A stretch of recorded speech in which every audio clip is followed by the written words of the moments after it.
Assalamualaikum warahmatullahi wabarakatuh. Waalaikumsalam. Ucapan terima kasih kerana menghadiri majlis malam ini kepada yang berbahagia Dr. Ustaz Suhaimi Mustad, Ustaz Pasuni Maugan, rakan-rakan seperjuangan distrik North, South, East and West. Yang kami hormati para penaja dan juga para hadirin sekalian. Apabila DSM Ustaz Dr. Suhaimi memberi arahan kepada Masjid Pusaraman untuk menubuhkan unit pembangunan keluarga ataupun family development unit, kami dapati skopnya is very wide dan pendekatannya harus berbeza dari social development unit. Setelah buat beberapa kajian, kami dapati masalah keruntuhan rumah tangga pasangan muda kaum Melayu adalah yang tertinggi dan usaha perlu diambil untuk menangani masalah tersebut. We believe that the presence to prevent more casualty among the young married couple need regular engagement, and therefore today is more an awareness to the young couples that there is an avenue for them to refer to when they are facing with complex domestic issues which they could not cope. Family Development Unit of Masjid Pusaraman is actually planning a pilot program to assist the young couple to be resilient and achieve longer lifespan, marriage and family developments towards eternity. Today, what the participants actually experience is just the appetizer. There is more to come. So, to sum up what I will discuss today, I'll share actually a word of wisdom by Warren Buffett. Surround yourself with people that push you to do and be better. No drama, no negativity. Just higher goals and higher motivations. Good times and positive energy.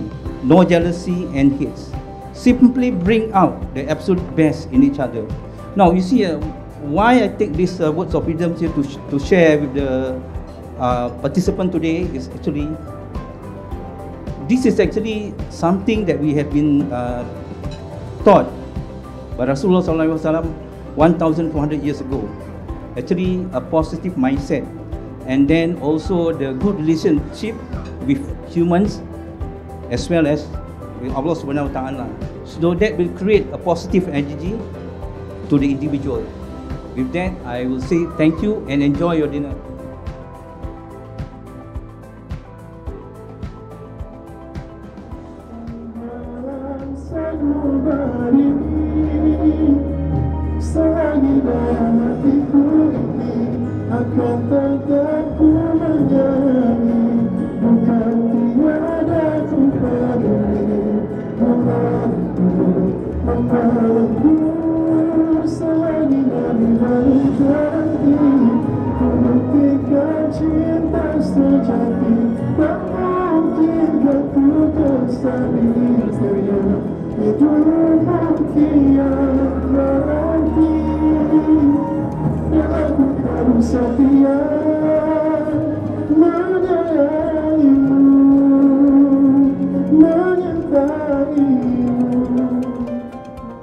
Jadi antara perkara yang perlu kita fokuskan adalah perlu kita mengenali dan mengetahui apakah peranan masing-masing sebagai suami dan isteri. Itu yang pertama.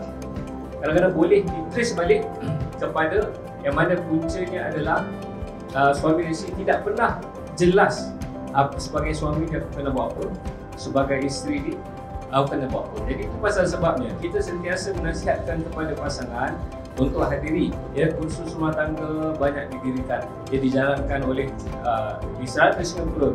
Cuba carilah asas building block di dalam bina rumah tangga yang bahagia adalah apakah niat anda di dalam mendirikan rumah tangga. Kalau kita tanya kepada pasangan-pasangan yang baru berumah tangga ataupun nak berumah tangga, kita kata apa sebab nak kahwin dengan dia? Dan apa sebabnya?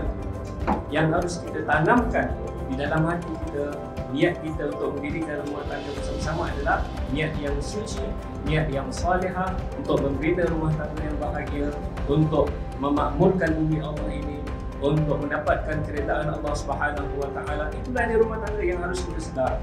Kewajipan satu. Kadang-kadang orang melihat daripada aspek itu, tetapi dia lupa ya, bahawa rumah tangga itu juga perlu ada kebahagiaannya. Ada yang terlalu menjaga kewajipan suami buat gini, isteri buat gini, maka dia stuck kepada tugas aku kena buat gini, tugas aku buat gini. Tetapi dia lupa juga effort itu yang harus dilakukan untuk mewujudkan suasana kasih sayang itu juga adalah kewajipan setiap daripada suami dan isteri. Kita akan mula dengan konsep satu, mindfulness deep breathing. Apa benda tu Mindfulness deep breathing. Kita kalau marah tarik, lepaskan kata-kata ikut sesuka hati kita, betul? Kerana kita bawah sadar. Jadi kata ahli psikologi Sigmund Freud kata apa? Dia under IID, bermaksud dia tak sadar pada debat. Pada debat tu semua betul.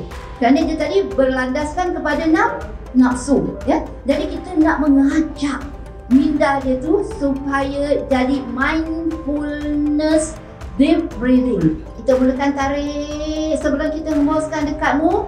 Mulut kita baca doa yang ada dalam surah Yunus ayat 57. Siapa yang tahu? Siapa tahu? Wa syifa'ul lima fis sudur. Kita minta Allah Subhanahu wa taala rawat ada yang dalam dada kita ni. Maklum-maklumlah tadi saya emosi. Ya, betul? Saya emosi. So when I emotional, I throw the tantrum until I lost control. Ya? Betul? Tapi kali ni kita sama juga nak marah ni kan. Tapi marah kita tarik nafas. Kita baca doa. Kerana kita sudah mengetahui dari sudut psikologi, hanya berdoa dan berzikir, hati akan jadi tenang. Salah satu perkara yang boleh menyelamatkan rumah tangga, kita kena cari orang ketiga. Bukan orang ketiga perempuan atau pematai. Orang ketiga sahabat yang boleh membantu. Saya sendiri pernah menyelamatkan 2-3 rumah tangga. Contohnya, sahabat saya ni hampir bercerai gara-gara kesalahan dia. Satu, kerana ada orang ketiga. Lagi sama juga dua orang ketiga. Yang lagi satu ni dah berjanji pada isteri yang dia tidak akan teruskan hubungan, dia buat lagi. Saya lah pergi ke rumah dia, tapi kena nak cara cakap itu tu nak pandai. Saya pergi rumah dia, saya marah dan ini, saya bercakap, saya datang bukan kerana dia, kerana anak-anak dia. Kesian anak-anak dia. Berpisah memang puas, geram kita akan hilang. Tapi kita pandang pada anak-anak yang tak berusaha, tak salah ni, apa berlaku pada dia. Saya nasihat, alhamdulillah 3. Jadi kita kena cari dalam hidup kita rumah tangga, siapakah keluarga ke sahabat kita yang respect. Bila dia cakap dengan bini kita tengah menurut pun dia boleh cool. Kita kena cari. Senyum kat suami kau. Okey. Bismillahirrahmanirrahim. Kita sebut sama-sama. Aku lafazkan ikrar suci ini sebagai bukti cintaku padamu. Hebat. Kuat sikit. Alunan ayat cinta yang suci ini